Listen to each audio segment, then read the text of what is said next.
What is going on, you guys? AK-40 Kevin here in the gamer heaven. The Turtle Beach 700 Gen 2 Stealth Edition. Great pair of headphones, great headset, but it leaves a little bit to be desired. A lot of sound left on the table, so to speak, with the stock equalizer settings and mic settings as well. I'm going to walk you guys through a tutorial on the busted, super crappy cell phone app. You need to Bluetooth to your phone, then pair back wirelessly to your Xbox to adjust anything. But all that out of the way, we are going to get you guys the best settings for Xbox Series S and X for input and output on these bad boys. Let's get it.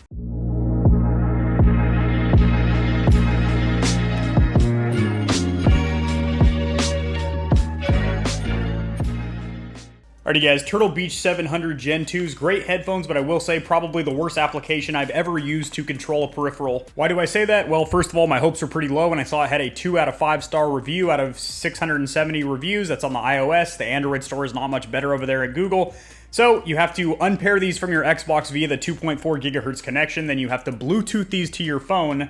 Half the time the app doesn't launch, the other half it's going to crash on you. But when it does work, there's not a lot of controllability inside the app. The user interface is just a bunch of fake carbon fiber fluff, but it doesn't really have a lot of actual core features to adjust anything. Alright, so this is that awesome application I was talking about. You do have a battery indicator up there, which is pretty cool. It also has your volume, and if you do adjust that on the headset, that bar will also adjust. Superhuman Hearing is a complete marketing gimmick. I would never ever use it. I have tried it, obviously, during the review of this headset, as well as during the comparison with the Razer Kyras over there. But it doesn't sound good. It doesn't sound organic or natural. The entire point of it is obviously to boost up footsteps. So if you're doing some competitive esports gaming and whatnot, you can hear footsteps. Here's the trick to that, though. You can actually hear footsteps normally, organically, as the game was designed to be heard. So Superhuman Hearing makes it seem like you have a tinfoil helmet and 2 baked potatoes shoved up your ears. It sounds absolutely horrible. Game preset. So in my opinion, the best sounding one is going to be Signature Boost or Bass and Treble Boost. So Signature Boost sounds good if you don't have any concerns about the volume not getting very loud. However, if you're maxing these out and you feel like you're craving a little bit more volume and a little bit more thump in the low end, I would go Bass and Treble Boost. Bass boost is good, but it does sound a little bit unbalanced, obviously, as it's just boosting up the lower end frequency. But Bass and Treble Boost made it to where the mids were not washed out. I could still hear the dialogue and vocals during story-driven campaigns and whatnot. However, you get a little bit more thump from gunfire and explosions, and then also the treble boost was kind of nice because it picked up more ambient sounds such as the environments off in the distance.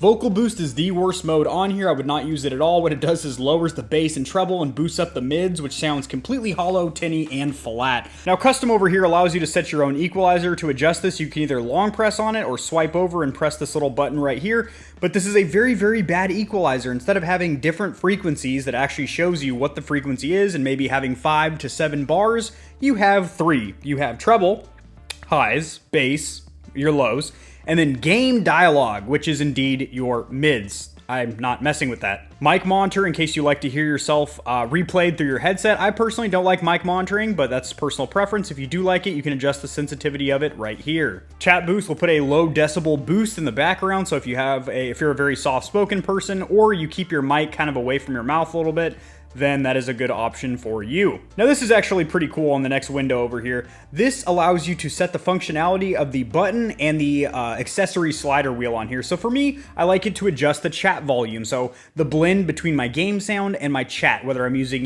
Discord or Xbox in-game chat or whatever. You can also set it up to be the mic monitoring level, which for me, since I leave that off, that's not going to do anything for me. Superhuman Hearing volume, again, marketing gimmick galore, not going to use it. And then of course, Bluetooth volume over here. So if you're using this paired up to a cell phone or tablet for gaming that way, then that's what you're going to use. For me, the only one of these that makes any sense as a gamer is chat volume.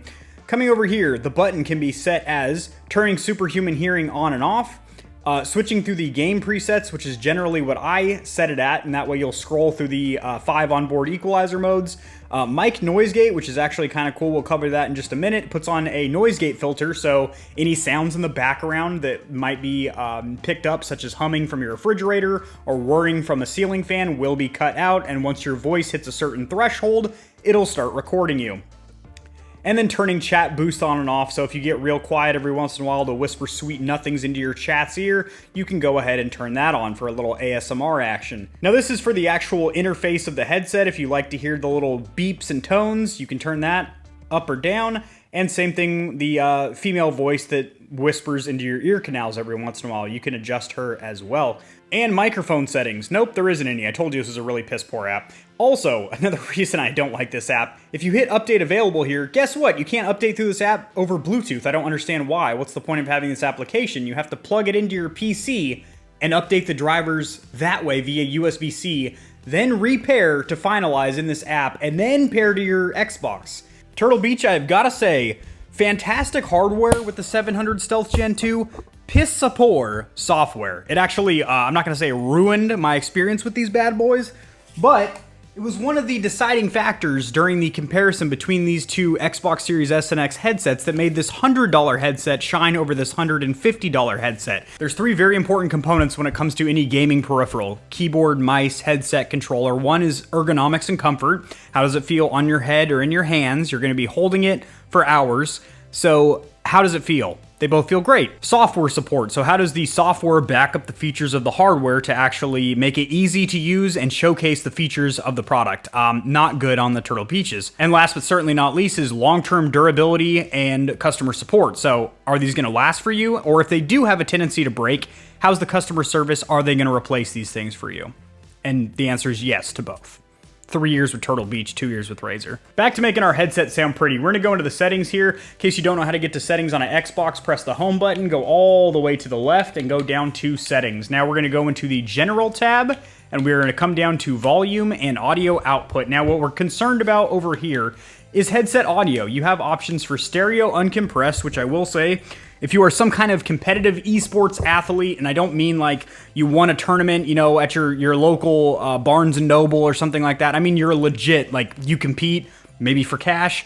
I would leave stereo uncompressed on. That's going to give you unmolested, unenhanced, natural organic sound where you can clearly get a 2.1 stereo spread so you can pinpoint enemies. But if you're a casual gamer like myself who does also play competitive multiplayer but not really on a high tier level, I would say go for Windows Sonic. It is Windows baked in to the Xbox and a lot of Windows PCs surround sound that works with virtually all headsets. Now, these two options over here, Dolby and DTS, you need to pay for a subscription service for all of these, then install a third-party application, and then thirdly, have a headset that actually supports those, which most headsets that are for the Xbox use Windows Sonic because Windows, Microsoft, they're all in the same ecosystem. Well, I think that is just about gonna do it, guys. If you liked this video, if it was informative and entertaining, helped you guys to get set up with your Turtle Beach 700s, which by the way, I know I did a little negative talk here. I'm not bashing these headphones. They're fantastic. The hardware is great. Just, they need to do something with that application. Maybe get an app like Razer has for just right there on the Xbox. That'd be fantastic. Liking the video helps it to get seen by more people, so this information can help and assist them as well. Subscribe for more content like this. I do a lot of tutorials helping you guys get set up streaming and YouTubing, as well as news in the gaming community and industry, and I will see you guys in the next video. Oh yeah, don't neglect the notification bell over there. Peace.